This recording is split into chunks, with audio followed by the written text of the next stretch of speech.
بسم الله الرحمن الرحيم يا أيها الناس اتقوا ربكم الذي خلقكم من نفس واحدة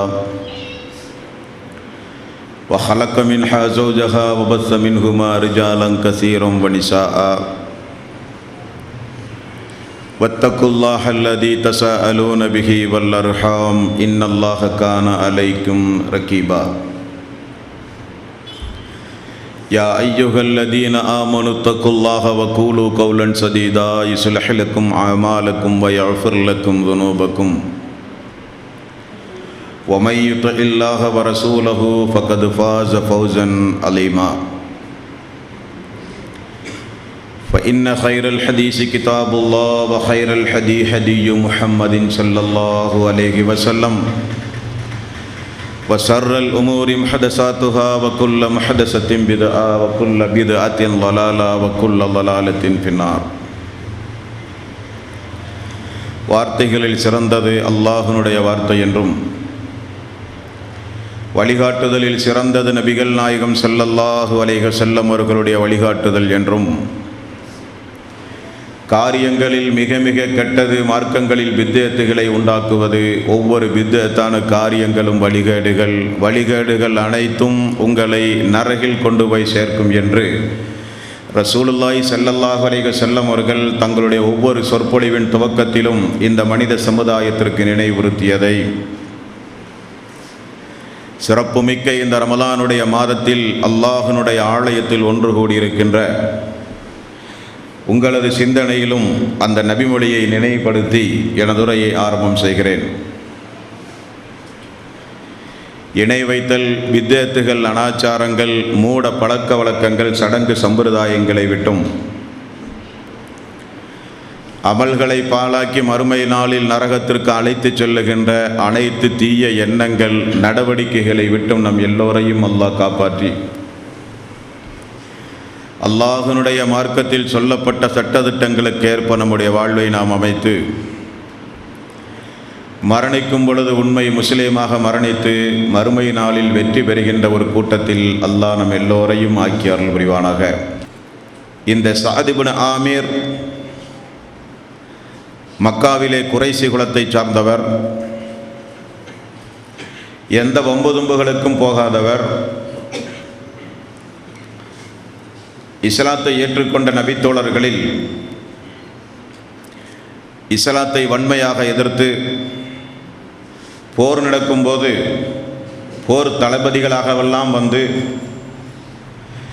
ஏன் ரசூலுல்லாஹி ஸல்லல்லாஹு அலைஹி வஸல்லம் அவருடைய குடும்பத்தார்களை எல்லாம் ஹம்ஸா அவர்கள் போன்ற சிறிய தந்தை எல்லாம் கொண்டவர்களெல்லாம் இஸ்லாத்திற்கு வந்தவர்கள் உண்டு.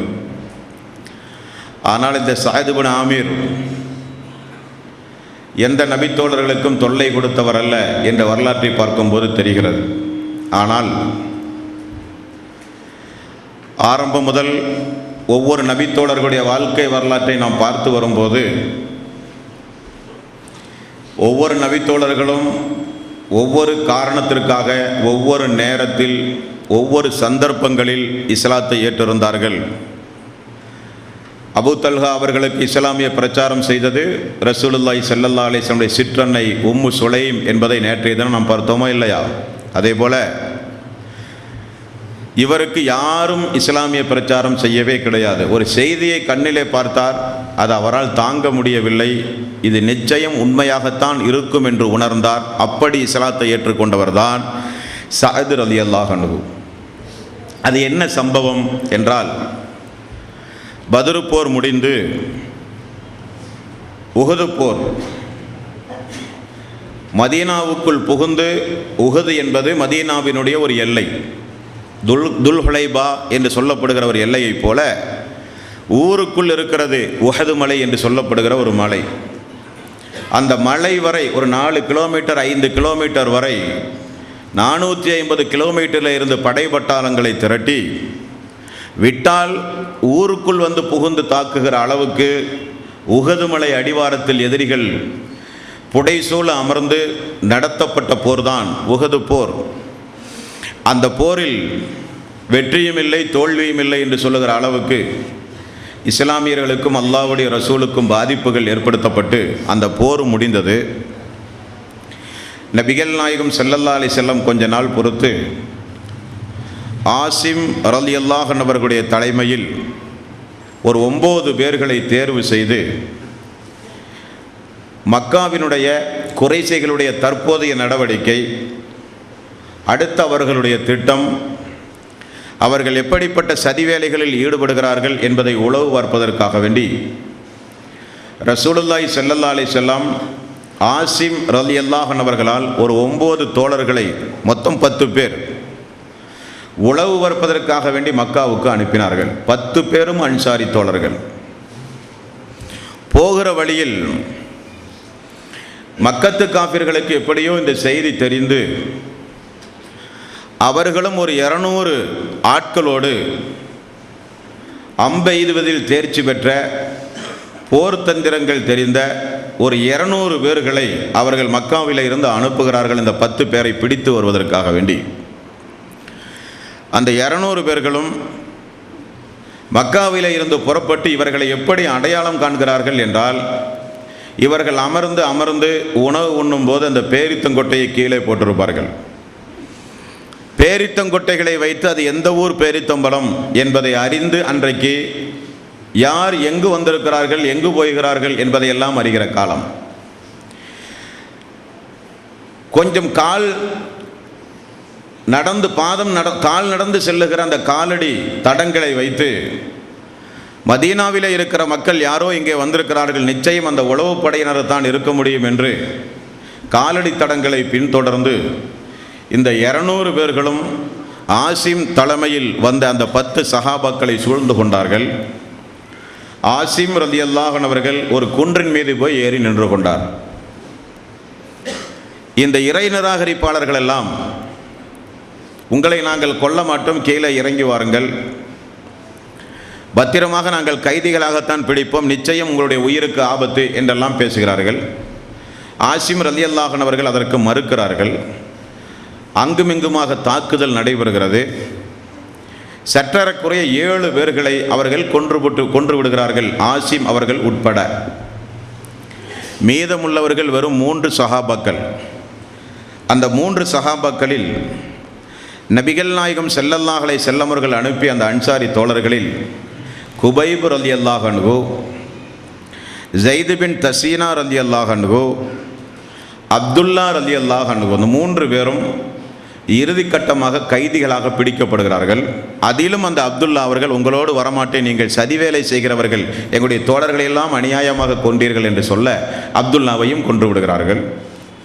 2 பேரும் கைதிகளாக பிடித்து மக்காவுக்கு கொண்டு செல்லப்படும் போது குற்றுயிரும் கொலை உயிருமாக கிடக்கிற ஆசிம் ரலியல்லாஹு அன்ஹு அல்லாஹ்விடத்திலே ஒரு பிரார்த்தனை செய்கிறார்கள். யா அல்லாஹ், இந்த சதிகாரர்களுடைய இந்த வேலையை எங்களுடைய தூதர் ரசூலுல்லாஹி ஸல்லல்லாஹு அலைஹி வஸல்லம் அவர்களுக்கு நீ தெரியப்படுத்து என்று பிரார்த்தனை செய்தார்.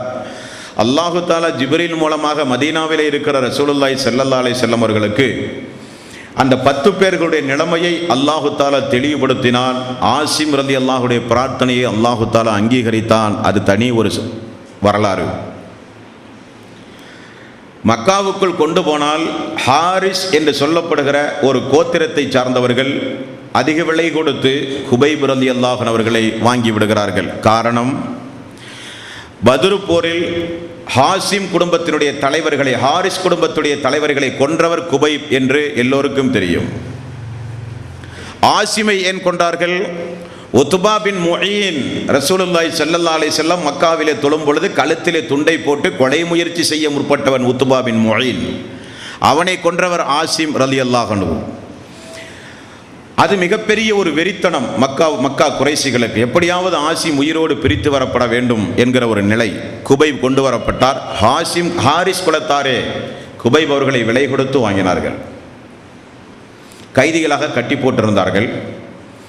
குபைப் ரலியல்லாஹு அன்ஹு அவர்கள் எதற்கும் அஞ்சாதவர். சுபஹானல்லாஹ், அவருடைய மரணச் சம்பவம், அவர் செய்த பிரார்த்தனை, அந்த நேரத்தில் அவருக்கு இருந்த ஒரு நெஞ்சு உறுதி, இவைகளை தொடர்ந்துதான் சஅத் அவர்களுடைய வாழ்க்கை வரலாற்றை நாம் பார்க்க போகிறோம். அவர் கைதியாக பிடிக்கப்பட்டிருக்கும் போது குபைப் ரலியல்லாஹு அன்ஹு அவர்கள் தான் மரணப்போகிறோம் என்பதை உணர்ந்து ஒரு சவரக்கத்தி தாருங்கள் என்று கேட்கிறார். குறைசிகள் கொண்டு வந்து கொடுக்கிறார்கள். ஹாரிஸுடைய மகள் கொண்டு வந்து கொடுக்கிறாள். கத்தியை வாங்கி தேவையற்ற ரோமங்களை நீக்கி தன்னை தூய்மைப்படுத்தி கொண்டு மரணத்திற்கு தயாராகக்கூடிய எல்லா ஏற்பாடுகளையும் செய்கிறார். ஹாரிஸுடைய மகளுடைய பிள்ளை, பேரப்பிள்ளை திடீரென ஓடி போய் குபைபிடத்திலே போய் அமர குபைப் ரலியல்லாஹு அன்ஹு அவர்கள் எடுத்து மடியிலே வைத்து விட்டார். குடும்பமே பதறி போனது. கையில் சவரக்கத்தியோடு இருக்கிற குபைபுடைய மடியில் நமது மகன் இருக்கிறானே என்று மகள்கள் கொந்தளித்தார்கள், பீதிக்கு உள்ளானார்கள்.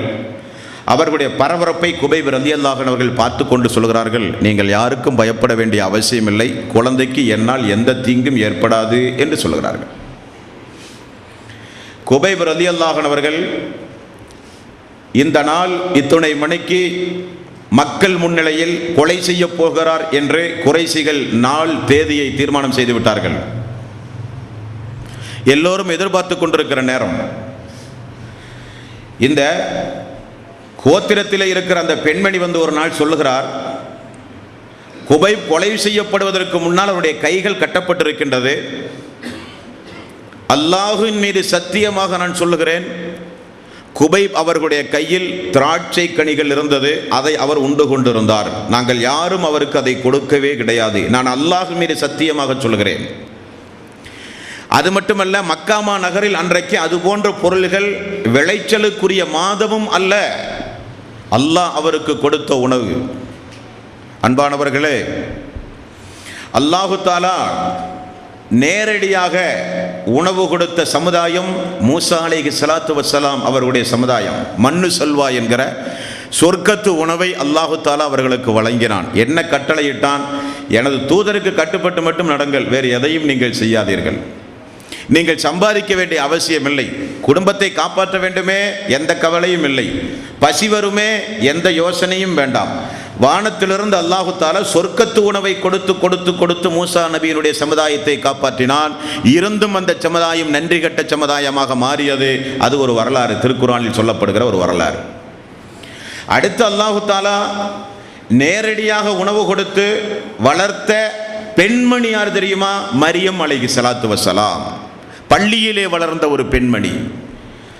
அல்லாஹ்வுடைய ரசூலுடைய நாவிலிருந்து பாராட்டி சீராட்டி சொல்லப்பட்ட பெண்மணி மரியம் அலைஹிஸ்ஸலாத்து வஸ்ஸலாம். அந்த அம்மாவை பார்க்க ஜக்கரியா அலைஹிஸ்ஸலாத்து வஸ்ஸலாம் ஒரு நாள் வரும்போது அந்த அம்மாவை சுற்றி பூரா இதே போல கனி வகைகள். எங்கிருந்து வந்தது என்று ஆச்சரியப்பட்டு கேட்டார். என்னுடைய ரப்பு எனக்கு தந்தது என்றார்கள் மரியம் அலைஹிஸ்ஸலாத்து வஸ்ஸலாம். தூதர்கள் நிறைய அற்புதங்கள் செய்வார்கள், அதுவல்ல இங்கே பிரச்சனை.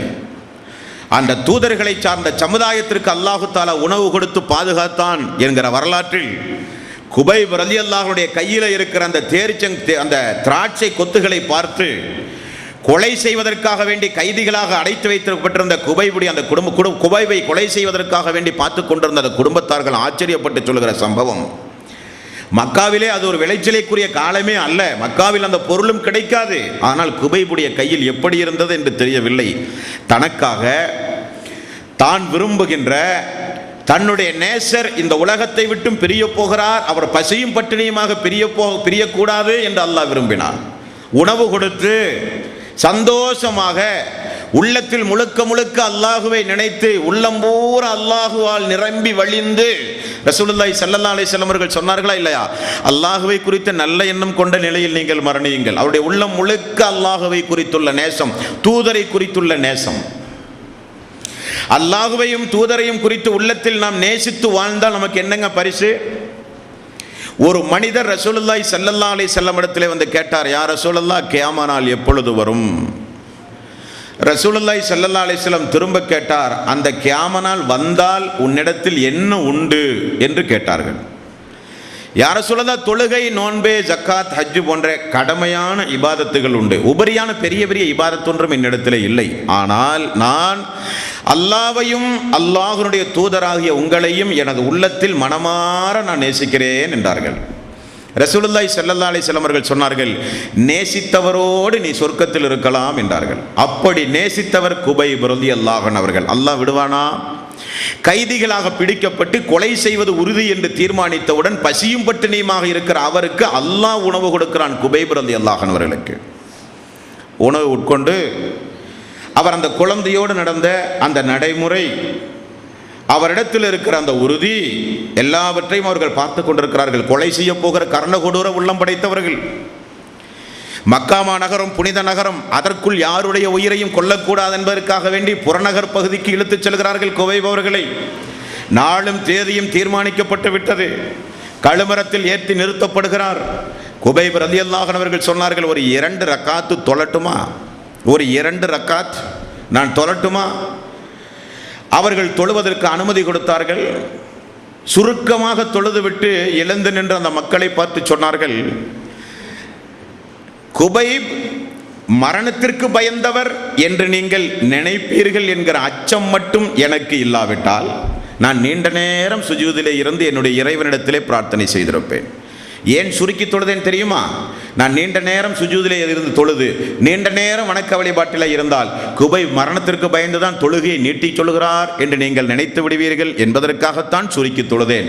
மரணத்தை அஞ்சுகிறவன் நான் அல்ல. அல்லாஹ்விடத்திலே குபைப் ரலியல்லாஹு அன்ஹு அவர்கள் செய்த பிரார்த்தனையை தெரியுமா? அல்லாஹுவே, நான் முஸ்லீமாகவே மரணிப்பதில் சந்தோஷப்படுகிறேன். நான் எங்கு எப்பொழுது எந்த இடத்தில் மரணிக்கிறேன் என்பது முக்கியமல்ல, எப்படி மரணிக்கிறேன் என்பதுதான் முக்கியம். நான் முஸ்லீமாக மரணிக்கிறேன். எந்த நோக்கத்திற்காக வேண்டி இந்த இஸ்லாமிய மார்க்கத்தை ஏற்றுக்கொண்டேனோ அந்த ஷஹீத் என்கிற அந்தஸ்து எனக்கு கிடைப்பதற்காக வேண்டியே இந்த மரணம் எனக்கு வரப்போகிறது.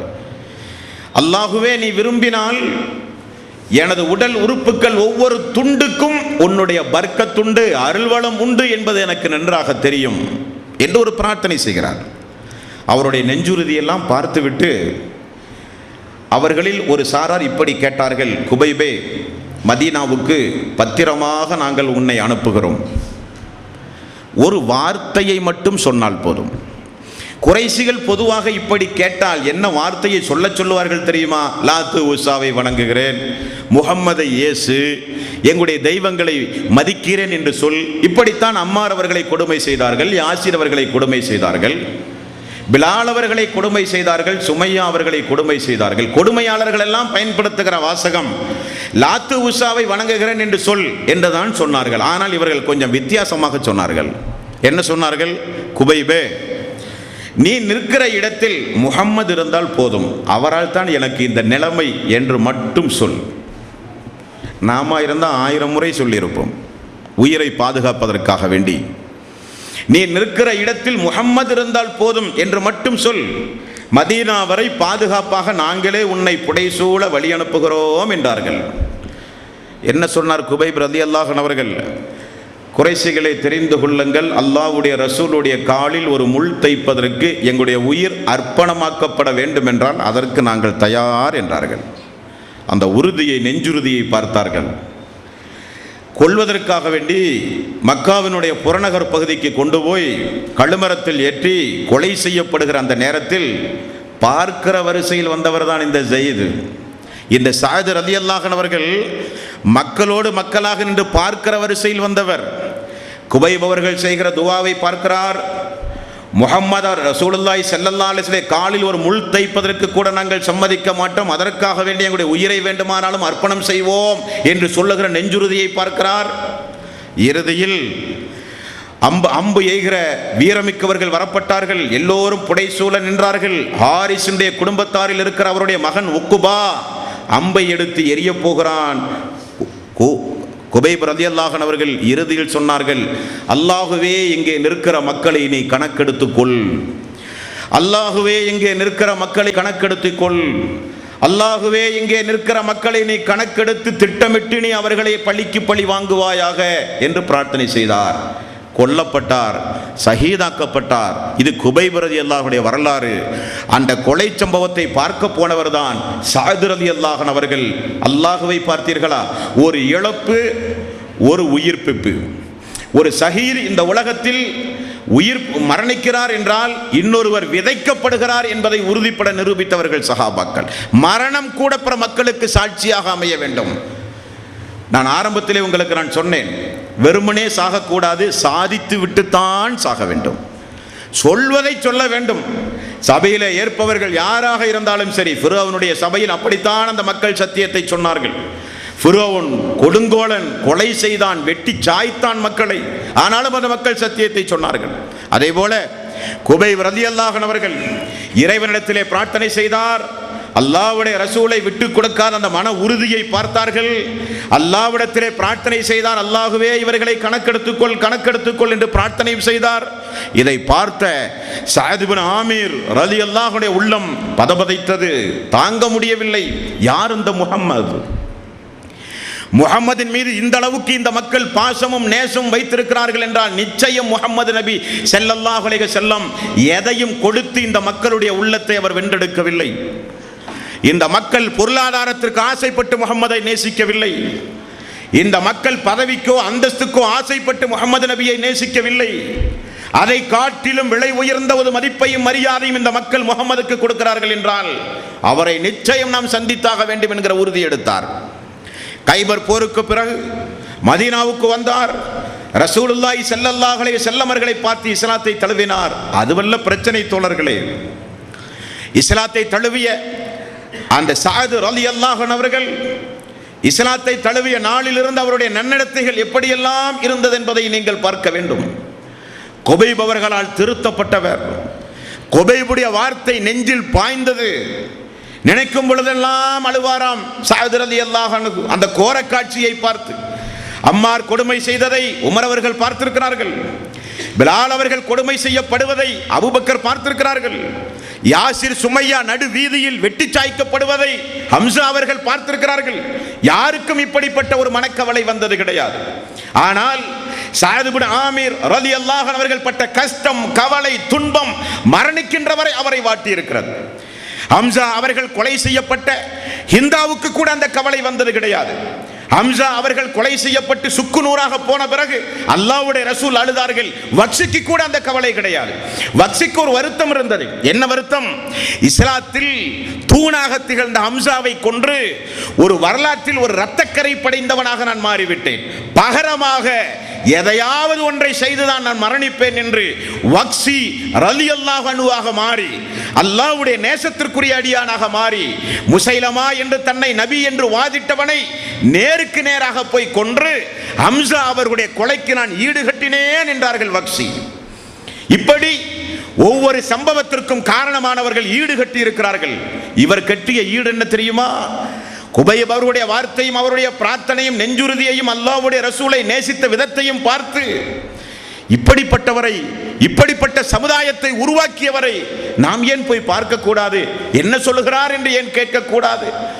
சிறியவர்கள் முதற்கொண்டு மூதாட்டிகள் வரை, பெரியோர்கள் வரை குடும்பம் குடும்பமாக அல்லாஹ்வுடைய ரசூலை நேசிக்கக்கூடிய சமுதாயமாக மதீனா முழுக்க எங்கும் இருந்தார்கள்.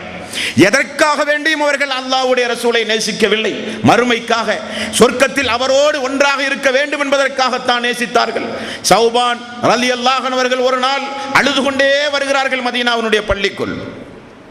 சௌபானே, என்ன காரணம்? குடும்பத்தில் பிரச்சனையா, நோய் நொடியா, யாராவது மரணித்து விட்டார்களா? என்ன காரணம்? யா ரசூலல்லாஹ், மதீனாவில் உங்களை பார்க்க வேண்டுமானால் நேரடியாக வந்து பார்க்கிறேன். உங்களோடு தோழமை கொள்கிறேன், பேசுகிறேன், சிரிக்கிறேன், உறவாடுகிறேன். உங்களோடு சேர்ந்து வாழ்கிற வாய்ப்பை அல்லாஹ் தந்திருக்கிறான். 2 கண் கொண்டு 24 மணி நேரம் பார்க்கிறேன். நீங்களும் என்னை பார்க்கிறீர்கள். யா ரசூலல்லாஹ், வீட்டுக்கு சென்று உணவருந்து விட்டு அமரும் பொழுது எனக்கு ஒரு யோசனை தாங்க முடியவில்லை. என்ன யோசனை என்றால், உங்களுக்கு முன்னால் நானோ, எனக்கு முன்னால் நீங்களோ மரணித்து போனால் மறுமை நாளிலே உங்களை எங்கே வந்து யா ரசூலல்லாஹ் தேடுவது? இங்கே பார்க்க வேண்டுமானால் உடனே வந்து பார்க்கிறேன். மதீனாவில் அல்லாஹு தஆலா எங்களுக்கு நரகத்தையும் உங்களுக்கு சொர்க்கத்தையும் தந்தால் யா ரசூலல்லாஹ், எப்படி அந்த மறுமையிலே பிரிந்து விடுவோமே? சொர்க்கத்தில் நாங்கள்லாம் ஒன்றாக இருந்தாலும் நீங்கள் நபிமார்கள் உன்னதமான இடத்திலே இருப்பீர்கள், நாங்கள் கடைநிலையிலே இருப்போம். சொர்க்கத்திலும் பிரிந்து விடுவோமே யா ரசூலல்லாஹ், சொர்க்கத்திலும் உங்களோடு இருக்க வேண்டும் யா ரசூலல்லாஹ். 24 மணி நேரம் சஹாபாக்களுக்கு அதுதான் கவலை. அல்லாஹ்வுடைய ரசூல் நமக்கு மறுமையில் கிடைப்பாரா? சொர்க்கத்தில் ஒன்றாக இருப்போமா? இதே கவலை தான் சஹாபாக்களுக்கு. 4வது அத்தியாயத்தின் 69வது வசனத்தை அல்லாஹ் தஆலா அருளினான். சௌபான் அவர்களுக்கு மட்டுமல்ல, அல்லாஹ்வுடைய ரசூலோடு சொர்க்கத்தில் ஒன்றாக இருக்க வேண்டும் என்கிற எண்ணம் கியாமத் நாள் வரை யாருக்கெல்லாம் இருக்கிறதோ எல்லோருக்கும் சேர்த்து அல்லாஹ் சொன்னான், வமை யுத்தில்லாஹ வர் ரசூல் உலாயிக மஅல்லதீன அன்னமல்லாஹு அலைஹிம் மினன் நபிய்யீன வஸ்ஸித்தீகீன வஸ்ஸுஹதாஇ வஸ்ஸாலிஹீன். அல்லாஹ்வுக்கு கட்டுப்பட்டு, தூதருக்கு கட்டுப்பட்டு யாரெல்லாம் இந்த உலகத்தில் வாழ்கிறார்களோ, அல்லாஹ்வுடைய அருளை பெற்ற, அன்பை பெற்ற நபிமார்களோடு, சாலிஹீன்களோடு, சித்தீகீன்களோடு சொர்க்கத்தில் நீங்கள் ஒன்றாக இருக்கலாம் என்கிற நற்செய்தி வந்தவுடன் சௌபானுக்கு ஒரே சந்தோஷம். நாம் அல்லாஹ்வை நேசிக்கிறோம், அல்லாஹ்வுடைய ரசூலை நேசிக்கிறோம். இப்படி துடிதுடித்து வாழ்ந்தவர்கள் சஹாபாக்கள். அவரிடத்திலே போய் அல்லாஹ்வுடைய ரசூல் இப்படி குறைஷிகளுக்கு முன்னால் கைதியாக நிறுத்தப்பட வேண்டும் என்று விரும்புவீர்களா என்று கேட்டால் எப்படி விரும்புவார்கள்? அல்லாஹ்வுடைய ரசூலுக்கு ஒரு தலைகுனிவு என்றால் ஒத்துக்கொள்வார்களா? அல்லாஹ்வுடைய ரசூல் கைதியாக பிடிக்கப்பட வேண்டும் என்று நாவால் சொல்லுவார்களா? காலில் முள் தைப்பதற்கு உயிரையே வேண்டுமானாலும் கொடுப்போம் என்றவுடன் நெஞ்சுறுதியை பார்த்து தோற்று போன குறைசிகள் அம்பால் எய்து கொண்டதை பார்த்த சாதவர்களுக்கு சொல்ல முடியவில்லை. இப்படி மரணிக்கின்ற நேரத்தில் இந்த ஒரு வார்த்தையை சொல்லி தப்பிப்பதற்கு பகரமாக அதை கூட சொல்ல மாட்டேன், அல்லாஹ்வுடைய ரசூலை நிறைந்த உள்ளத்தோடு நான் நேசிக்கிறேன் என்று சொன்ன குபைபுடைய நெஞ்சுறுதியை பார்த்தார்கள் சாதர். அந்த சாயது ரலியல்லாஹு அன்ஹு அவர்கள் இஸ்லாத்திற்கு இணைந்த பிறகு, அல்லாஹ்வுடைய ரசூலுடைய மரணத்திற்கு பிறகு உமருடைய ஆட்சி காலத்தில் எப்படிப்பட்ட ஒரு வாழ்க்கைக்கு உரியவராக மாறினார் என்பதுதான் இன்றைக்கு நாம் பார்க்க போகிற வரலாறு. உமர் அவர்களை பார்த்து அன்றைக்கு எல்லாம் நடுநடுங்கிக் கொண்டிருந்தார்கள். உமர் அவர்களுடைய வருகை, உமர் அவர்களுடைய பேச்சு, அவருடைய வீரம், அவருடைய மன வலிமை, போர் என்று வரும்பொழுது அவருக்கு இருக்கிற அந்த தளபதி என்று சொல்லப்படுகிற அந்த அந்தஸ்து, அவரை பார்க்க வருகிறவர்கள் நடுநடுங்கி வருகிற காட்சி, இப்படி மதீனாவில் ஆட்சி அதிகாரம் நடந்து கொண்டிருக்கும் போது சஅத் இப்னு ஆமிர் ரலியல்லாஹு அன்ஹு அவர்கள் உமர் அவர்களை பார்த்து சிறிய ஒரு பயானே செய்கிறார். ஒரு நாள், உமர் அவர்களே, அல்லாஹுவை பயந்து கொள்ளுங்கள். உமர் அவர்களே, நீங்கள் அல்லாஹுவை பயந்து கொள்ளுங்கள். சொல் ஒன்றும் செயல் ஒன்றும் உங்களிடத்தில் இருத்தல் கூடாது. உண்மையான சொல் என்னவென்றால், எந்த சொல்லின்படி நீங்கள் செயல்படுகிறீர்களோ அந்த சொல் தான் உண்மையான சொல். உங்களுடைய குடும்பத்தார்களுக்கு எதை விரும்புகிறீர்களோ அதை உங்களுடைய நாட்டினுடைய குடிமக்களுக்கும் நீங்கள் விரும்புங்கள். உங்களுடைய குடும்பத்தார்களுக்கும் உங்களுக்கும் எது வேண்டாம் என்று வெறுப்பாக நீங்கள் ஒதுக்கி தள்ளுகிறீர்களோ அதை குடிமக்களுக்கும் நீங்கள் நடைமுறைப்படுத்தாதீர்கள், நீங்கள் வெறுத்து தள்ளுங்கள். அல்லாஹுவை பயந்து கொள்ளுங்கள். நீதமாக ஆட்சி செலுத்துங்கள். சத்தியத்தை நிலைநாட்டுங்கள். எங்கும் எந்த சபையிலும் சத்தியத்தை பேசுங்கள். பழி சொல்வோரின் பழி சொல்லுக்கு அஞ்சி சத்தியத்தை மறைக்காதீர்கள்.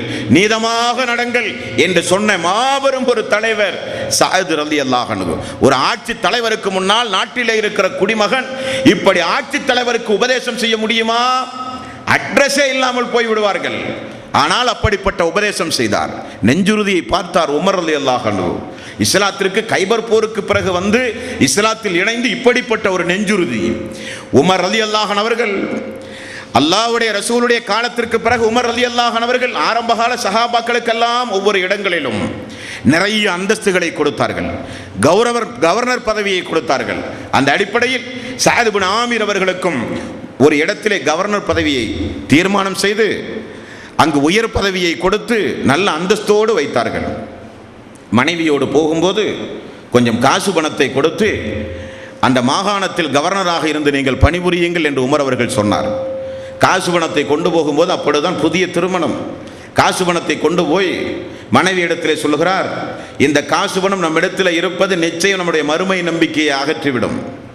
நாம் இதை நல்ல ஒரு வியாபாரத்திற்காக வேண்டி செலவிடுவோம், அது மிகுந்த ஒரு லாபத்தை நமக்கு பெற்றுத்தரும் என்று சொல்லுகிறார். மனைவி, கணவன் முதலீடு தானே செய்கிறார், வியாபாரம் தானே செய்கிறார், லாபம் தரக்கூடிய வியாபாரம் என்று சொல்லுகிறாரே என்று சொல்லி மனமும் சரி என்று சொன்னார். ஒரு காலம் பொறுத்து கணவனிடத்திலே கேட்டார், முதலீடு செய்தீர்களே, லாபம் ஒன்றும் காணமே என்றார்கள். லாபம் நிச்சயம் உண்டு, அது மறுமையில் நான் அல்லாஹ்வுடைய பாதையிலே செலவு செய்து விட்டேன், அல்லாஹ்வுக்கு வழங்கி விட்டேன், அல்லாஹ் நிச்சயம் நெருக்கடியான அந்த நாள் நமக்கு நிச்சயம் திரும்ப தருவான் என்றார்கள். மனைவி சமாதானப்படுகிறாள். கணவனுடைய தக்குவா, கணவனுடைய ஈமான், கணவனுடைய ஏழ்மை, அதற்கு தகுந்தாற் போல தன்னுடைய வாழ்க்கையை உருட்டி கொண்டிருக்கிறாள். அந்த அம்மா கூஃபாவாசிகள் எப்பொழுதும் அவதூறை பேசுகிறவர்கள். சஅத் இப்னு அபி வக்காஸ் ரலியல்லாஹு அன்ஹு அவர்கள் மீது அவதூறு பேசினார்களே, சஅத் இப்னு அபி வக்காஸ் அந்த மக்களுக்கு எதிராக பிரார்த்தனை செய்து அல்லாஹ் அந்த பிரார்த்தனை அங்கீகரித்தானே, அவர்கள் தான் கூஃபாவாசிகள். கூஃபாவாசிகள் ஒரு நாள் திரண்டு வந்து உமர் ரலியல்லாஹு பார்க்க மதீனாவுக்கு வருகிறார்கள். உமர் ரலியல்லாஹு அன்ஹு அவர்கள், உங்களுடைய அந்த மாகாணத்தில் ஏழ்மை எளியவர்கள் யாராவது இருந்தால் அந்த பட்டியலை தாருங்கள், நான் பொருளாதாரம் தந்துதவுகிறேன் என்கிறார்கள். ஒரு நீண்ட பட்டியலை கொடுத்தார்கள் அந்த குழு. அந்த பட்டியலில் முதலில் இடம்பெறுகிறவர் சஅத் ரலியல்லாஹு அன்ஹு. உமர் அவர்கள் கேட்டார், யார் இந்த சஅத்? அவர் எங்களுடைய தலைவர், அமீருல் முஃமினீன், எங்களுடைய தலைவர். உங்களுடைய தலைவர் நான் கவர்னராக நியமித்த சஅத் அவர்கள் இப்படிப்பட்ட ஏழை பட்டியலில் இடம்பெறுகிறாரா? அழுகிறார் உமர் அவர்கள். இவ்வளவு ஏழ்மையா? வந்திருக்கிற குழு ஏழை எளியவர்களுடைய பட்டியலை கொடுத்து பைத்துல் மாலில் பணம் கேட்கிற அந்த வரிசையில் முதல் இடத்தில் இருக்கிற சஅத் ரலியல்லாஹு அன்ஹு அவர்கள். அமீருல் முஃமினீன் அழுதுவிட்டு கொஞ்சம் பணத்தை கொடுத்து, சஅதுக்கு எனது சலாத்தை சொல்லுங்கள், இதை கொண்டு குடும்பம் நடத்த சொல்லுங்கள், இது பைத்துல் மாலுடைய பணம், ஏழை எளியவர்களுக்குரிய பணம் என்று கொடுத்து அனுப்புகிறார். கொண்டு போன மக்கள் சஅத் அவர்களை பார்த்து உமர் அவர்களை சந்தித்த விவரங்களை எல்லாம் எடுத்து சொல்லி ஒரு பணப்பையை அப்படியே நீட்டுகிறார்கள். சஅத் ரலியல்லாஹு அன்ஹு அவர்கள் என்ன சொன்னார்கள் தெரியுமா? பொதுவாக இப்படிப்பட்ட ஒரு அன்பளிப்பு வந்தால் சொல்லுவது என்ன? அல்ஹம்துலில்லாஹ் என்று சொல்லுவோம். ஜஸாக்குமுல்லாஹு ஹைரா, எனக்கு நன்மையை செய்த உமக்கு அல்லாஹு தஆலா நன்மையை வழங்குவானாக, இப்படித்தானே சொல்லுவோம். இவர் சொல்வது என்ன தெரியுமா? இன்னா லில்லாஹி வ இன்னா இலைஹி ராஜிஊன் என்கிறார். உள்ளே இருக்கிற மனை ஓடி வந்து, என்ன உமர் அவர்கள் மரணித்து விட்டாரா? இல்லை, இன்னா லில்லாஹி வ இன்னா இலைஹி ராஜிஊன். ஏன் உத்தம தோழர்களுக்கு ஏதாவது பிரச்சனையா? அதுவும் அல்ல, உமர் அவர்களுடைய மரணத்தை காட்டிலும் மிகப்பெரிய ஒரு சோதனை எனது வீடு தேடி வந்து விட்டது என்றார்கள். உடனே மனைவி, அந்த சோதனையிலிருந்து உங்களை பாதுகாத்துக் கொள்ளுங்கள் என்றார்கள். கையில் இருக்கிற பணப்பையை எடுத்து ஏழை எளிய மக்களுக்கெல்லாம் கொடுத்து உலகத்தை விரும்பாமலேயே வாழ்ந்தார்கள் அந்த தோழர். இது வரலாற்றை படிக்கும் போது, ஹதீசுகளை படிக்கும் போது, இப்படி மனிதர்களால் நடக்க முடியுமா என்று நமக்கு தோன்றும். நடந்தார்கள் அந்த சஹாபாக்கள். காரணம், அவர்களுடைய எண்ணமெல்லாம் சொர்க்கத்தின் குறைந்த தகுதியை அடைவதல்ல, மிகுந்த பெரிய உயர்ந்த தகுதியை அடைவதுதான் அவர்களுடைய எண்ணம். சொர்க்கத்தினுடைய தாழ்ந்த தகுதியும் உயர்ந்த தகுதியும் எது என்று தெரியுமா? முஸ்லிம் என்கிற நபிமொழி தொகுப்பிலே நீங்கள் பார்க்கலாம். மூசா அலைஹி ஸலாத்து வஸ்ஸலாம் அல்லாஹ்விடத்தில் இப்படி கேட்டாராம், யா அல்லாஹ், சொர்க்கத்தில் தாழ்ந்த தகுதி எது என்று கேட்டாராம். மிக மிக குறைந்த தகுதி, அதற்கு பிறகு ஒரு தகுதியே கிடையாது. அல்லாஹு தஆலா ஒரு அடியானை சொர்க்கத்திற்குள் அனுப்புவான். அவர் சொர்க்கத்திற்குள் சென்று பார்ப்பார். பார்த்துவிட்டு திரும்ப வந்து அல்லாஹ்விடத்திலே சொல்லுவார், அல்லாஹுவே, அவரவர்களுடைய சொர்க்கத்திற்குள் உள்ள இடத்திலே இருக்கிறார்கள், எனக்கு சொர்க்கத்திற்குள் இடத்தை காணோமே என்று அவர் சொல்லுவார். அல்லாஹு தஆலா, உனக்கு சொர்க்கத்திற்குள் இடம் வேண்டுமா? உலகத்தில் உலக ஆட்சியாளனுக்குரிய இடம் அளவுக்கு உனக்கு தந்தால் போதுமா? இப்படி கேட்டால் என்ன பதில்? உலகத்தையே ஆட்சி செய்தானே உலகத்தில் நீ வாழும்போது, உலகத்தை ஆட்சி செய்கிற ஒரு ஆளுகையின் கீழ், அந்த அரசனுடைய ஆளுகையின் கீழ் எவ்வளவு இடம் இருக்குமோ அதே அளவுக்கு இடம் உனக்கு சொர்க்கத்தில் தந்தால் போதுமா? திருப்தியுறுகிறேன் யா அல்லாஹ். உடனே அவர் சொர்க்கத்திற்குள் செல்லும் போது அல்லாஹ் அவரை அழைத்து சொல்லுகிறான், அந்த அரசனுடைய ஆளுகை கீழ் இருக்கிற இடம் அளவுக்கு அதே போன்று 4 மடங்கை அல்லாஹு தஆலா சொல்லி 5வது மடங்கு என்று அல்லாஹ் சொல்லும் போது அந்த அடியான் சொல்லுவானாம், வேண்டாம் யா அல்லாஹ், திருப்தி அடைந்தேன் என்று சொல்லுவானாம். திருப்தி அடைந்தேன் என்று சொன்னவரை அழைத்து அல்லாஹு தஆலா திரும்ப சொல்லுகிறான், உலகத்தை ஒரு ஆட்சியாளன் அதிகாரம் செலுத்தும் இடமெல்லாம் எவ்வளவு பெரிதோ அதை விட 10 மடங்கு இடம் உனக்கு சொர்க்கத்திலே உண்டு. ஏன் தெரியுமா? நீ ஒரு தௌஹீத்வாதி, இணை வைக்காமல் வாழ்ந்த காரணத்தினால். வமா யுமினு அக்ஸரஹும் பில்லாஹி இல்லா வஹும் முஷ்ரிகூன். பெரும்பான்மையான மக்கள் ஏகத்துவத்தை ஏற்றிருக்கிறார்கள், இணை வைத்தல் கலந்திருக்கிறது என்கிறான் அல்லாஹ். ஈமானோடு இணை வைத்தலை கொண்டு கலக்காவிட்டால் உங்களுக்கு பாதுகாப்பு உண்டு என்று அல்லாஹு தஆலா சொன்னானே, அந்த அடிப்படையில் தௌஹீதை பாதுகாத்த தோழர் அந்த தோழர். அவருக்கு சொர்க்கத்தினுடைய கடைசி தரங்க. மூசா நபி கேட்டாரா இல்லையா? சொர்க்கத்தில் தாழ்ந்த நிலை எது யா அல்லாஹ்? தாழ்ந்த நிலை உலகத்தை காட்டிலும் 10 மடங்கு. யா அல்லாஹ், சொர்க்கத்துடைய உயர்நிலை எது? சொர்க்கத்தினுடைய உயர்நிலை எது? சொர்க்கத்துடைய உயர்நிலைக்கு உரியவர்கள் என்னுடைய விருந்தாளிகள், என்னுடைய விருப்பத்திற்குரிய மக்கள். அந்த மக்கள் என்னுடைய கை கொண்டு அவர்களுடைய கண்ணியத்தை நான் பாதுகாப்பேன், என்னுடைய கை கொண்டு கண்ணியத்தை நான் பாதுகாப்பேன். தெரியுமா? அவர்கள் இருக்கும் இடத்தை நான் முத்திரையிட்டு விடுவேன் சொர்க்கத்தில். உங்களால் பார்க்க முடியாது, கண்ணால் பார்க்க முடியாது, காதால் கேட்க முடியாது, உள்ளத்தால் கற்பனை கூட செய்ய முடியாது. அதுதான் சொர்க்கத்தில் உயர்ந்த இடம். அந்த இடத்தை நான் முத்திரையிட்டு விடுவேன் என்றான் அல்லாஹு தாலா. அந்த உயர்வான இடத்தை விரும்புகிறவர்கள் சஹாபாக்கள், தாழ்வான இடத்தை விரும்புகிறவர்கள் அல்ல. கூஃபாவாசிகள் எல்லாம் உமர் ரலியல்லாஹு அன்ஹு அவர்கள் கவர்னர்களை நியமித்தாலும் உமர் ரலியல்லாஹு அன்ஹு அவர்கள் என்ன செய்வார்கள் தெரியுமா? ஒவ்வொரு மாகாணமாக போய் மக்களிடத்திலே போய் குறைகளை கேட்பார்கள்.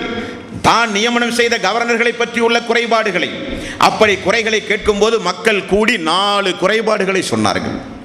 ஒன்று, அவர் அதிகாலை பொழுது நேரம் தாண்டுதான் எங்களிடத்திலே வருகிறார். சுபுகுக்கு பிறகு, சூரியன் உதைத்து பிறகு, லுஹாவுடைய நேரத்தில் ரொம்ப லேட்டாகித்தான் எங்களிடத்திலே வருகிறார். இது முதல் குறைபாடு. இரண்டாவது குறைபாடு, இரவிலே அவரை சந்திக்க முடியாது. இந்த கவர்னரை இரவிலே போய் நாங்கள் சந்திக்க முடியாது. மூன்றாவது குறைபாடு, மாதத்திற்கு 2 நாள் இவர் வீட்டை விட்டு வெளியே வரமாட்டார். நான்காவது குறைபாடு, இவர் அடிக்கடி மயக்கமுற்று கீழே விழுந்துகிறார். அது குறையல்ல, அது அவருடைய பலகீனம், உடல் பலகீனம் என்று சொல்லுகிறார்கள். உமர் ரலியல்லாஹு அன்ஹு அவர்கள் ஸைத் அவர்களுடைய மானம், மரியாதை, கண்ணியம், அந்தஸ்து எந்த அளவுக்கு இருக்கும் என்பது அவருக்கு தெரியும். மக்களுக்கு உணர்த்தினார், அழைத்தார், குறைபாடுகளுக்கு பதில் சொல்லுங்கள் என்றார். அவர்கள் சொன்ன பதிலை பாருங்கள். சுப்ஹானல்லாஹ். அவர்கள் சொல்லுகிறார், ஸஅத் ரலியல்லாஹு அன்ஹு அவர்கள் சொல்லுகிறார், நான் என்னை குறித்து மக்களிடத்தில் இதுவரை பேசியதே கிடையாது. அமீருல் முஃமினீன் அவர்கள் வந்து ஒரு விசாரணை மன்றத்தில் நிறுத்தி கேட்ட காரணத்தினால் சொல்லுகிறேன். நான் ஏன் அதிகாலை காலை பொழுது நேரமாக வராமல் எனது பணிக்கு கொஞ்சம் தாமதமாக வருகிறேன் என்றால், எனது வீட்டில் பணியாளர் கிடையாது. நான் ஒரு கவர்னர், ஆனால் எனது வீட்டில் பணியாளர் கிடையாது. நானே தான் மாவரைப்பேன், நானே தான் ரொட்டி சுடுவேன், நானே தான் எனது மனைவிக்கு தேவையான பணிவிடைகளை செய்வேன். அப்படி செய்துவிட்டு எனது பணியை பார்க்க வரும்போது கொஞ்சம் தாமதமாகி விடுகிறது. எனது வீட்டினுடைய பணிச்சுமை. இரவில் உங்களை பார்க்க முடியாது என்று சொல்லுகிறார்களே. ஆமாம், இஷாவுடைய தொழுகைக்கு பிறகு அல்லாஹுவை வணங்க, சுஜூது செய்ய, அதிகம் தஸ்பீஹ்கள், தஹஜ்ஜுத் தொழுக, இரவு வணக்க வழிபாடுகளில் நான் மூழ்கி இருப்பேன். ஆகவே மக்களை நான் சந்திப்பது கிடையாது என்றார். மாதம் 2 நாள் மக்களை சந்திக்கவே வரவில்லையாமே, லீவு போல், விடுமுறை போல் இருக்கிறதாமே. ஆமாம், அமீருல் முஃமினீன் அவர்களே, மக்களே தெரிந்து கொள்ளுங்கள், எனக்கு இருப்பதோ 2 ஆடை. மாதம் முழுக்க மாற்றி அந்த ஆடையை தான் போடுகிறேன். மாதத்திற்கு 2 நாள் அந்த ஆடையை நான் சுத்தமாக கழுவி காய வைத்து வீட்டுக்குள்ளே இருந்து காய்ந்த பிறகுதான் நான் எடுத்து வெளியே அணிந்து வருகிறேன் என்றார்கள். அந்த கூஃபாவாசிகள் எல்லாம் அதிர்ந்து போனார்கள். உமர் அவர்கள் முதற்கொண்டு, என்ன ஆச்சரியம், என்ன ஒரு வாழ்வு, எவ்வளவு பெரிய ஒரு ஏழ்மையான வாழ்வு. அது போகட்டும், ஏன் மயக்கமுற்று கீழே விழுந்து விடுகிறீர்கள், என்ன காரணம்? கூஃபாவாசிகள் அப்பொழுதே சொன்னார்கள், இது குறையல்ல, அவருடைய உடல் பலகீனம். அமீருல் முஃமினீனே தெரிந்து கொள்ளுங்கள், கூஃபாவாசிகளே தெரிந்து கொள்ளுங்கள், நான் ஏன் மயக்கமுற்று கீழே விழுந்து விடுகிறேன் தெரியுமா? எப்பொழுதெல்லாம் இஸ்லாத்தை ஏற்றேனோ அப்பொழுதிருந்தே எனக்கு இதுதான் நிலைமை. ஏனென்றால் எனது தோழர் குபைப் ரலியல்லாஹு அன்ஹு அவர்கள் மக்கத்து பெருவீதியில் குறைஷிகளால் கழுமரத்தில் ஏற்றப்பட்டு கொலை செய்யப்படும் போது குபைப் சொன்ன ஒரு வார்த்தை உண்டு, அல்லாஹுவே இந்த மக்களை கணக்கெடுத்துக்கொள், அல்லாஹுவே இந்த மக்களை கணக்கெடுத்து பழிவாங்கு என்றார். சொன்ன சபையில் நானும் ஒருவன், பார்ப்பதற்காக வேண்டி நின்ற நானும் ஒருவன். அல்லாஹ் என்னையும் கணக்கெடுத்திருப்பானே, என்னையும் அல்லாஹு தாலா பழி வாங்குவானே என நினைக்கும் பொழுதெல்லாம் எனக்கு தாங்க முடியவில்லை, மயக்கம் வருகிறது. அமீருல் முஃமினீன் அவர்களே, உமர் ரலியல்லாஹு அன்ஹு அவர்கள் அழுக ஆரம்பித்தார்கள். என்ன ஒரு இறை அச்சம், என்ன ஒரு இறை அச்சம், என்ன காரணம்? பாதிக்கப்பட்ட மக்களுடைய பிரார்த்தனையை பயந்தார்கள் சஹாபாக்கள். பாதிக்கப்பட்ட மக்கள் என்றால் அல்லாஹ்வுக்கு வந்த மக்களுக்கும் இடையே திரையே கிடையாது. மனித உணர்வு என்பது, மனிதருடைய மானம், மரியாதை என்பது, மனித உயிர் என்பது உங்களுக்கு தெரியுமா? ரசூலுல்லாஹி ஸல்லல்லாஹு அலைஹி வஸல்லம் அவர்கள் சொன்னார்கள், மறுமை நாளில் அல்லாஹு தஆலா பாவங்களில் முதல் பாவமாக எடுத்து விசாரிக்கப்படுகிற பாவத்தில் முதல் பாவம் எது தெரியுமா? மனித கொலைகளை குறித்து, அநியாயமாக இந்த உலகத்தில் செய்யப்பட்ட கொலைகளை குறித்து, அந்த கொலைகளினுடைய குற்றங்களிலே இருந்துதான் அல்லாஹு தஆலா ஒவ்வொரு காரியங்களையும் தீர தீர மறுமை நாளிலே விசாரிப்பான் என்று அல்லாஹ்வுடைய ரசூல் சொன்னார்கள். அப்படி இந்த குவைப் ரலியல்லாஹு அன்ஹு அவர்கள் ஏன் கொலை செய்யப்பட்டார்கள் என்று கேட்டால், பார்க்கிற வரிசையில் நானும் உண்டுமே, அந்த கர்ண கொடூரமான நெஞ்சுறுதி உள்ளவர்கள் எல்லாம் அந்த குபைபை கொலை செய்யப்படும் போது அல்லாஹுவே கணக்கெடுத்துக்கொள், அல்லாஹுவே கணக்கெடுத்துக்கொள் என்று சொல்லும் போது நானும் இருந்தேனே அந்த சபையில். அல்லாஹு தஆலா என்னையும் கணக்கெடுத்து வைத்திருப்பானே. நினைக்கும் பொழுது எனக்கு நடுக்கம், நினைக்கும் பொழுது எனக்கு ஒரு பயம், நினைக்கும் பொழுது எனது கால் தரையிலே நிற்பது கிடையாது. ஆகவேதான் நான் மயக்கமுற்று கீழே விழுகிறேன் என்றார்கள். அவருடைய அந்த ஏழ்மை நிலை, அவருடைய அந்த பரிசுத்த வாழ்வு அனைத்தையும் பார்த்து உமர் ரலியல்லாஹு அன்ஹு அவர்கள் திரும்ப போனார்கள். போய் மிகப்பெரிய ஒரு செல்வத்தை கொடுத்து அனுப்பினார்கள். இருந்தும் அந்த தோழர் அந்த செல்வங்கள் அனைத்தையும் அல்லாஹ்வுடைய பாதையிலே செலவு செய்து ஏழை எளிமையோடே வாழ்ந்தார்கள் என்று ஹதீஸ்களிலே பார்க்கிறோம். என்றால் என்ன தோழர்கள் இவருடைய வாழ்க்கை வரலாறு, என்ன வாழ்க்கை வரலாறு! இந்த உலகத்தில் ரசூலுல்லாஹி ஸல்லல்லாஹு அலைஹி வஸல்லம் அவர்கள் சொன்னார்கள், அரஃபா பேருரையின் போது தான் இதற்கு பிறகு இந்த மக்கள் கூட்டத்தை சந்திக்க முடியாது, மரணிக்க போகிறோம் என்பதை உணர்ந்து அரஃபா பேருரை மிக முக்கியத்துவம் வாய்ந்த உரை. தன்னுடைய நபித்துவ ஒட்டுமொத்த வாழ்வையும் சுருக்கி ரசூலுல்லாஹி ஸல்லல்லாஹு அலைஹி வஸல்லம் அவர்கள் ஆற்றிய உரை. அரஃபா உரையில் சொல்லப்பட்ட படிப்பினையை மட்டும் ஒரு மனிதன் பின்பற்றினாலே போதும், அவனுக்கு சொர்க்கம் கிடைக்கும் என்று சொல்லப்படுகிற அளவுக்கு அல்லாஹ்வுடைய ரசூல் ஆற்றிய உரை. அந்த உரையில் தான் மனித உரிமை மீறல், மனிதனுடைய மானம் மரியாதை எந்த அளவுக்கு சிறந்தது, கண்ணியம் வாய்ந்தது, பாதுகாக்கப்பட வேண்டியது என்று சொல்லும் போது இந்த கௌபா, இந்த அரஃபா பெருவழி, இந்த மாதம் எவ்வளவு தூய்மையானது என்றார்கள். அரஃபா எப்படி தூய்மையானதோ, இந்த மாதம் எப்படி சங்கைக்குரிய மாதமோ, புனிதமிக்க கௌபா எப்படி அல்லாஹ்வால் பாராட்டி சீராட்டி சொல்லப்பட்ட புனிதமிக்க ஆலயமோ, அதே போல அரஃபாவை விட துல்ஹஜ்ஜை போல புனிதமிக்க கௌபாவை போல உங்களுடைய மானம் மரியாதை அந்தஸ்து எல்லாம் உங்களுக்கு புனிதமானது. சகோதரருடைய பொருளாதாரம் உங்களுக்கு புனிதமானது. மனம் நோகுமாறு பேசாதீர்கள், மானத்தோடு விளையாடாதீர்கள், யாரையும் அடிக்காதீர்கள், யாரையும் துன்புறுத்தாதீர்கள். வலிமையுண்டு என்றோ, ஆட்சி அதிகாரம் உண்டு என்றோ, சாமர்த்தியம் உண்டு என்றோ யாரையும் அல்லாஹ்வுடைய அடியார்கள் மத்தியிலே நோவினை செய்யவோ, அடித்து துன்புறுத்தவோ, கேவலப்படுத்தவோ, மானபங்கப்படுத்தவோ செய்யாதீர்கள். அது கௌபாவை மானபங்கப்படுத்தியதை போல அதற்கு நிகராக இறை விசுவாசியுடைய மானம் மரியாதை அந்தஸ்துகள் உண்டு என்று சொல்லி வளர்த்த மார்க்கம் இந்த இஸ்லாம். ஆகவேதான் அந்த சஅத் ரலியல்லாஹு அன்ஹு அவர்கள் குபைபுடைய பிரார்த்தனையை பார்த்து நடுங்கினார், பயந்தார். அந்த கொலை குற்றம் நம்முடைய தலையிலும் சுமத்தப்படுமோ, அல்லாஹ் மறுமை நாளில் என்ன பதில் நாம் சொல்வது என்று அஞ்சினார்கள். இந்த உலகத்தில் பாதிக்கப்பட்ட மக்கள் நிறைய பிரார்த்தனை செய்கிறார்கள்.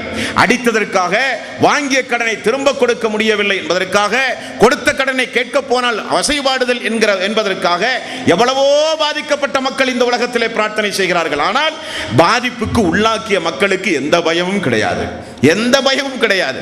சஅத் ரலியல்லாஹு அன்ஹு அவர்களை பார்த்தீர்கள், அவர் கொலை செய்யவில்லை, அவர் கைதியாக பிடித்து வரவில்லை. அந்த சஅத் ரலியல்லாஹு அன்ஹு அவர்கள் பார்க்க போன ஒரு மனிதர் குபைபுடைய பிரார்த்தனையால் பயந்து நடுநடுங்கி போனார். அவருடைய ஏழ்மை வாழ்க்கைக்கு என்ன காரணம்? ரசூலுல்லாஹி ஸல்லல்லாஹு அலைஹி வஸல்லம் அப்படி சொல்லி வளர்த்தி ஆளாக்கினார். மறுமை நாளில் இந்த உலகத்தில் செல்வத்தை குறித்து அல்லாஹ் தஆலா ரெண்டு வகையான தீர்ப்பு சொல்கிறான். ஒரு இடத்தில் சொல்கிறான் செல்வம் என்பது என்னுடைய அருள் என்கிறான், இன்னொரு இடத்தில் சொல்கிறான் செல்வம் என்பது என்னுடைய சோதனை என்கிறான். கொடுத்து சோதிப்பேன் என்கிறான், கொடுத்தது என்னுடைய அருள் என்றும் அல்லாஹ் தஆலா சொல்கிறான். என்ன காரணம்? அதை செல்வந்தர்கள் பயன்படுத்துகிற முறையை வைத்து கத்திக்கு மேல் நடப்பது என்று சொல்லலாம். கத்திக்கு மேல் நடப்பது. மறுமையை பொறுத்தவரையில் செல்வந்தரிடத்தில் கேட்கப்படுகிற கேள்வி நிறைய கேள்வி.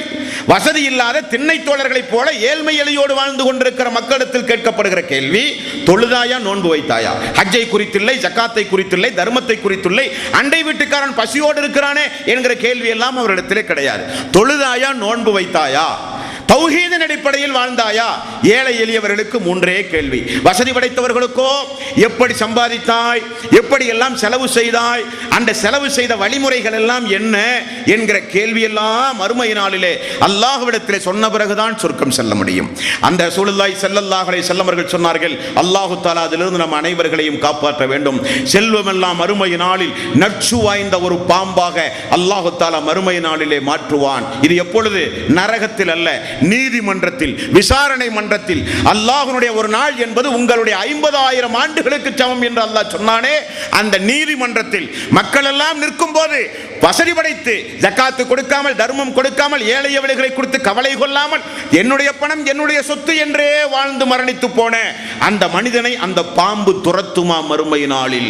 ரசூலுல்லாஹி ஸல்லல்லாஹு அலைஹி வஸல்லம் அவர்கள் சொன்னார்கள், முஸ்லிம் என்கிற நபிமொழி தொகுப்பிலே பாருங்கள், அந்த பாம்பு அவனை துரத்தும், இறுதியில் அவனுடைய கழுத்தை சுற்றி கொண்டு கடவாயை பிடித்துக் கொண்டு, இதுதான் நீ சேமித்து வைத்த சொத்து, இதுதான் நீ சேமித்து வைத்த சொத்து, ஏழை எளியவர்களுக்கு கொடுக்காத சொத்து, அல்லாஹ்வுடைய பாதையில் செலவு செய்யாத சொத்து என்று மறுமை நாளில் சொத்துக்கள் பாம்பாக மாற்றப்படும். சொத்துக்கள் நரக நெருப்பிலே போட்டு காட்சி எடுத்து கொண்டு வரப்படும். விழாப்புறங்களிலும் இழுப்புகளிலும் சூடு போட்டு இதுதான் உனது சொத்து என்று அல்லாஹு தஆலா திடலிலே போட்டு கொடுமை செய்வான் என்பதை அச்சுறுத்தி நாடுகிற ரசூலுல்லாஹி ஸல்லல்லாஹு அலைஹி வஸல்லம் ஏழ்மையோடே வாழ்ந்தார்கள் அந்த சஹாபாக்கள். வேண்டாம், செல்வம் இருந்தால், பொருளாதாரம் இருந்தால், அப்துர் ரஹ்மான் இப்னு அவுஃப் அவர்களைப் போல பொருளாதாரத்தை கொண்டே சொர்க்கம் சென்றவர்கள் எல்லாம் உண்டு. பொருளாதாரத்தை கண்டு அஞ்சு வாழ்ந்த மக்களும் உண்டு. சஅத் இப்னு அபி வக்காஸ் அதற்கு மிகப்பெரிய எடுத்துக்காட்டு. சஅத் இப்னு ஆமிர் மிகப்பெரிய எடுத்துக்காட்டு. அதற்கு ஏழை எளியவராகவே வாழ்ந்தார். அனைத்து மக்களாலும் போற்றப்படுகிற அளவுக்கு, அந்த மாகாணத்தில் இருக்கிற அனைத்து மக்களும் அவருக்காக வேண்டி பிரார்த்தனை செய்கிற அளவுக்கு சஅத் இப்னு ஆமிர் தலை சிறந்த ஒரு மாமனிதராக வாழ்ந்தார்கள். மிகப்பெரிய ஒரு மாமனிதராக வாழ்ந்தார்கள். உமர் ரலியல்லாஹு அன்ஹு அவர்கள் அவர் வந்தாலோ, அவருடைய பேச்சை கேட்டாலோ அவருக்காக வேண்டி சலாம் சொல்லுங்கள் என்பார். அவருக்காக வேண்டி நிதிகளை கொடுத்துவார். நிதிகள் வந்தால் உடனே வீட்டு காவலாளியை அழைத்தோ தனது நாட்டு மக்களுக்கோ வாரி வாரி கொடுத்து விடுவார். ஏழ்மையாகவே வாழுவார், ஏழ்மையாகவே தன்னுடைய வாழ்க்கையை முடிப்பார். என்ன காரணம்? சொர்க்கத்தின் உயர்ந்த தகுதியை அடைய வேண்டும். மறுமை நாளிலே போய் நின்று கொண்டு இன்றைக்கு நமக்கு தெரிகிறது, நாம் சம்பாதித்த பணம் நமது பணம், நாம் ஏன் இதற்கு கொடுக்க வேண்டும், அதற்கு கொடுக்க வேண்டும், ஜக்காத்துக்கு கொடுக்க வேண்டும், அல்லாஹ்வுடைய பாதையிலே செலவு செய்ய வேண்டும் என்றெல்லாம் சைத்தான் தூண்டுவான். தோழர்களே, கொஞ்சம் யோசித்து பாருங்கள். சொந்த வாழ்வில் நாம் எப்படி செலவு செய்கிறோம், அல்லாஹ்வுடைய பாதை என்று வரும் பொழுது எப்படி செலவு செய்கிறோம், இரண்டுக்கும் உள்ள வித்தியாசத்தை நீங்களே கொஞ்சம் மனதில் எடை போட்டு பாருங்கள். நண்பர்களோடு நாம் ஹோட்டலுக்கு உணவருந்த சென்றால் வருகிற பில் 1000, 1500 இன்றைக்கு இருக்கிற விலைவாசி. ஆனால் அந்த 1500 ரூபாயை கொடுக்க உணவருந்த சென்ற எல்லோரும் போட்டி ஓடுவார்கள். நான் கொடுக்கிறேன் என்று. வெளியே யாசகம் கேட்ட ஒரு மனிதன் இருப்பார், 1 ரூபாய் கூட கொடுக்க நமக்கு மனம் வராது. என்ன வித்தியாசம் பார்த்தீர்களா? சூரத்துல் பக்ராவில் அல்லாஹ் சொல்கிறான், சைத்தான் உங்களுடைய உள்ளத்தில் அல்லாஹ்வுடைய பாதையில் செலவு செய்யாதே, நீ ஏழ்மையாகி விடுவாய் என்று உங்களுடைய உள்ளத்திலே தூண்டுகிறான். அதே நேரத்தில் பாவமான செலவு, இஸ்ராஃபான செலவு, உலகத்தினுடைய ஆடம்பர செலவு அனைத்தையும் செய்ய சைத்தான் தூண்டிக்கொண்டே இருப்பான். உண்மைதானே? ஒரு வீடு கட்ட வேண்டும் என்றால் பணத்தை வாரி வாரி செலவு செய்கிறோம். ஒரு வாகனம் வேண்டும் என்றால் பணத்தினுடைய அருமை வறுமை எல்லாம் பார்க்காமல் செலவு செய்கிறோம். ஏன்? நமது திருமணம் என்று வரும்பொழுது கூட பணபலத்தை தானே காண்பிக்கிறோம். திருமணம் என்று வரும்போது, வீடு கட்டும் போது, வாகனம் வாங்கும் போது, ஆடை அணியும் போது, உலகத்தில் செல்வ செழிப்போடு வாழ என்று வரும்போது நாம் சம்பாதித்த பணத்தை தண்ணீராய் செலவு செய்கிறோம். அல்லாஹ்வுடைய பாதை என்று வரும் பொழுது 500 ரூபாய் கொடுக்க கூட சைத்தான் நம்மை விடமாட்டேன் என்கிறான். என்றால் அல்லாஹ் சொன்னானா இல்லையா? பொருளாதாரத்தை கொடுத்து நான் சோதிப்பேன். ஒரு மனிதனுக்கு ஒரு மாதத்திற்கு அவனுக்கு, அவனுடைய மனைவி, மகனுக்கு ஒரு 10,000 ரூபாய், 20,000 ரூபாய் குடும்பம் நடத்த போதும் என்றாலும் அல்லாஹு தஆலா கொடுக்கிறான் 50,000 ரூபாய் மாத வருமானம். 1,00,000 ரூபாய் கொடுக்கிறான். நாம் நினைக்கிறோம் மிகப்பெரிய பர்க்கத், நமக்கு தேவை 20,000 ரூபாய். ஆனால் அல்லாஹு தஆலா 80,000 ரூபாயை சேர்த்து 1,00,000 ரூபாய் நமக்கு மாத வருமானம் உண்டுமே. நம்முடைய அறிவு, நம்முடைய உழைப்பு, நம்முடைய சாமர்த்தியம் இதெல்லாம் நம்முடையது என்று சைத்தான் என்ன தோன்றுகிறான். அல்லாஹ் என்ன செய்கிறான் தெரியுமா? அந்த மீதம் உள்ள 80,000 அவன் எப்படி செலவு செய்கிறான் என்று உங்களை பார்க்கிறான். அதை ஒரு வட்டமிட்டு கொண்டு நமக்கு, நம்முடைய மனைவி, நம்முடைய மகள், நமக்கு, நமது குடும்பம், நமது செல்வம் என்று ஒரு வட்டமிட்டு கொண்டு அவன் செல்வத்தை செலவழிக்கிறானா, அல்லது அந்த 80,000 ரூபாயை கணக்கிட்டு பார்த்து ஏழை எளிய மக்களுடைய சொத்து என்று ஜக்காத் தர்மமாக கொடுக்கிறானா என்று அல்லாஹ் பார்க்கிறான். அதில் வெற்றி பெறுகிற மக்கள் மிக குறைவு. தோல்வி அடைகிற மக்கள் தான் அதிகம். இது நம்முடைய சம்பாதிப்பு, நம்முடைய உழைப்பு, நம்முடைய சாமர்த்தியத்தால் வந்தது என்றால் கொஞ்சம் யோசித்து பாருங்கள். இந்த உலகத்தில் காலையிலிருந்து இரவு வரை வண்டி இழுத்து சம்பாதிக்கிறார்களா இல்லையா? வெயிலில் நின்று உழைக்கிறார்களா இல்லையா? அவர்களும் உங்களை விட அதிகமாக உழைக்கிறார்கள், உங்களை விட அதிகமாக படித்திருக்கிறார்கள், உங்களை விட நிறைய அறிவு கூர்மை உண்டு. கடுமையாக உழைக்கிற அவர்களுக்கு இல்லை, ஆனால் ஒரு போனின் மூலம் பல லட்சம் ரூபாயை சம்பாதிக்கிற அளவுக்கு அல்லாஹு தஆலா தருகிறான் என்றால் வாங்கும்போது ஜாக்கிரதையாக வாங்க வேண்டும். இது அல்லாஹு தஆலா நம்மை சோதிப்பதற்கு தந்திருக்கிறான். கண் எதிரே பாவப்பட்டவர்கள் இருந்தால் கொடுக்க வேண்டும். கண் எதிரே ரமலானுடைய மாதம் நோன்பதற்கு கூட வழி இல்லாத மக்கள் எல்லாம் நம்முடைய சமுதாயத்திலே உண்டு. கண் முன்னே பெருநாளுடைய நாட்கள் ஆடை வாங்க கூட காசு இல்லாத மக்கள் உண்டு. கண் முன்னே நிறைய நோயாளிகள் உண்டு. கண் முன்னே பாவப்பட்டவர்கள் நிறைய பேர்கள் உண்டு. அவர்களுக்கு கொடுக்கத்தான் அல்லாஹ் தந்திருக்கிறான் என நினைத்தால் நாம் வெற்றியாளர்கள். அல்ஹாக்குமுத் தகாசுர் ஹத்தா ஸுர்துமுல் மகாபிர். மன்னரையை சந்திக்கின்ற வரை உங்களுக்கு பொருளாதார பேராசை இருக்கும் என்று அல்லாஹ் சொல்கிறான். யா அய்யுஹல்லதீன ஆமனு லா துல்ஹிக்கும் அம்வாலுக்கும் வலா அவுலாதுக்கும் அஸ்ஸிக்ரில்லா. ஈமான் கொண்டவர்களே, மனைவியோ மக்களோ பொருளாதாரமோ அல்லாஹுவை வணங்குவதற்கு சொர்க்கம் செல்லுவதற்கு தடையாக ஆக்காதீர்கள், அது நல்லதல்ல என்றெல்லாம் அல்லாஹு தஆலா சொல்லுகிறான். எவ்வளவு எச்சரிக்கை ரப்புல் ஆலமீன் சொல்லுகிறான். பொருளாதாரம் என்பது அல்லாஹ்வுடைய நிஅமத். நீங்கள் வாரி வாரி செலவு செய்தால், பொருளாதாரம் என்பது யாருக்கும் கொடுக்காமல் கையிலே வைத்தால் அல்லாஹ் உங்களை சோதிக்கிறான் என்று பொருள். ஆகவேதான் சஹாபாக்கள் பொருளாதாரம் என்று வரும்போது மிகுந்த ஜாக்கிரதையோடு இருந்தார்கள். பாதிக்கப்பட்ட மக்களுடைய பிரார்த்தனை என்று வரும்பொழுது காலமெல்லாம் அழுதிருக்கிறார்கள் என்றால் எவ்வளவு பெரிய ஒரு பாடங்க நம்முடைய வாழ்வில். நாம் யாரையாவது நோவினை செய்யலாமா? யாரையாவது நாம் அடிக்கலாமா?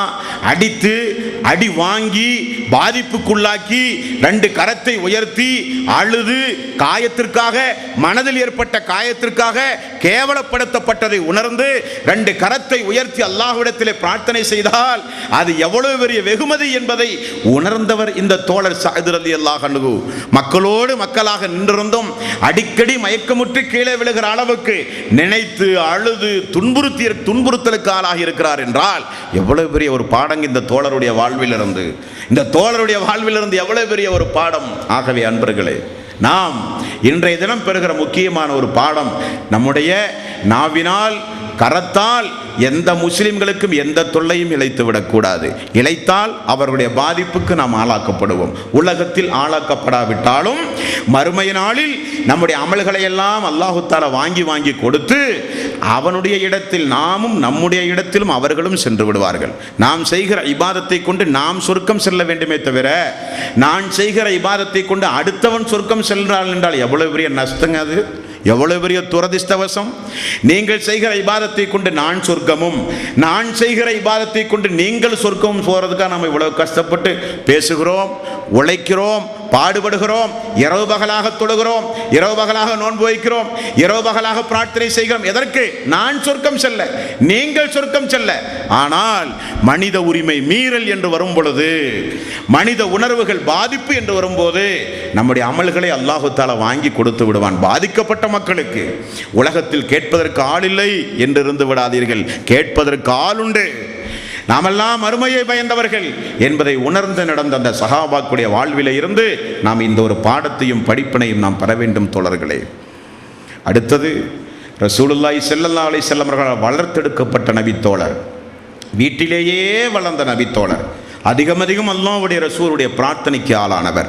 யா ரசூலல்லாஹ், உங்களோடு சொர்க்கத்தில் நான் இருக்க வேண்டுமானால் என்ன செய்ய வேண்டும் என்றெல்லாம் அடிக்கடி கேட்டு அல்லாஹ்வுடைய ரசூலை சுற்றி சுற்றி வாழ்ந்தவர்.